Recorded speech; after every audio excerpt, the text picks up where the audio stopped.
Finally, we're at the last stage of the tour of the continent, the tour of the land of Teranga, Senegal, by the BridgesNY Fellows from the United States. And today, the environment, the atmosphere is so cool. Not only the physical atmosphere, even the emotional atmosphere. The preparation to depart to go back to New York. At the same time, the excitement that now got connected with the African way of saying goodbye, gifting your visitors what you feel the person will appreciate. And you can see the Daylight Africa gifting out what they preserve as treasure for the BridgesNY Fellows.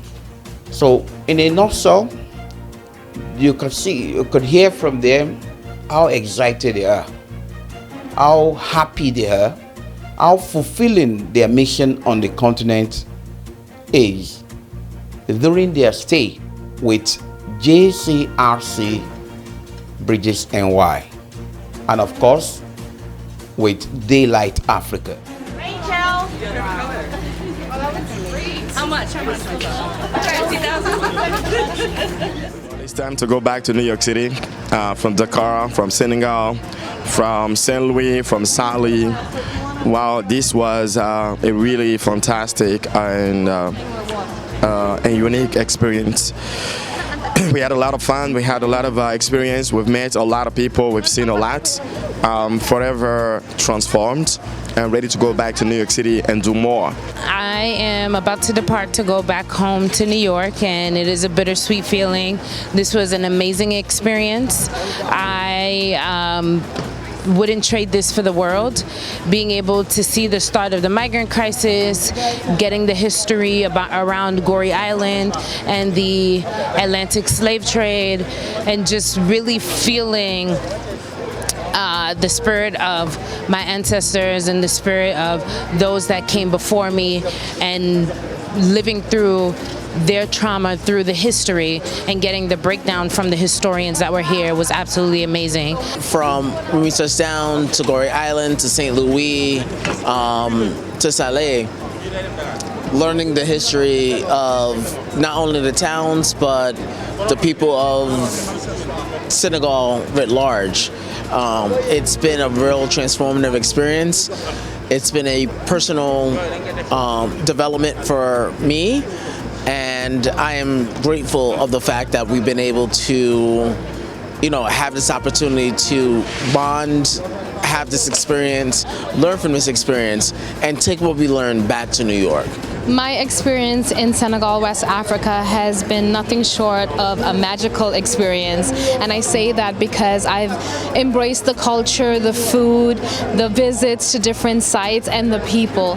And for that, I'm humbled. I'm humbled as someone who's going to go back to New York and take every bit and pieces that I have and put it into the work that I do, because this is a country which was a first-time visit, and I hope to visit again.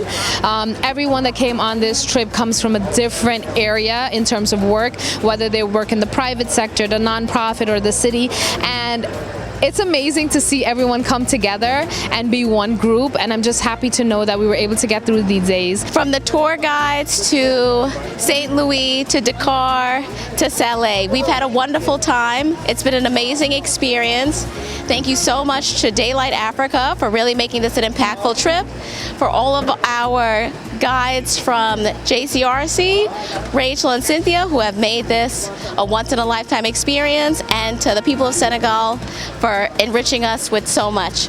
On behalf of Daylight Africa in New York and in Africa itself, we sincerely appreciate the leadership of JCRC in New York, particularly Rabbi Bob Kaplan, for initiating this wonderful historical program and for believing in us to manage and coordinate this trip for the fellows to experience unique things on the continent. If you want to reconnect back to your roots, because whether you are Asian, white American, black American, brand American, whatever you call yourself, you have a DNA connected to your root, which is Africa. Get yourself out of your base and find time to visit Africa. Reconnect back to your root through Daylight Africa.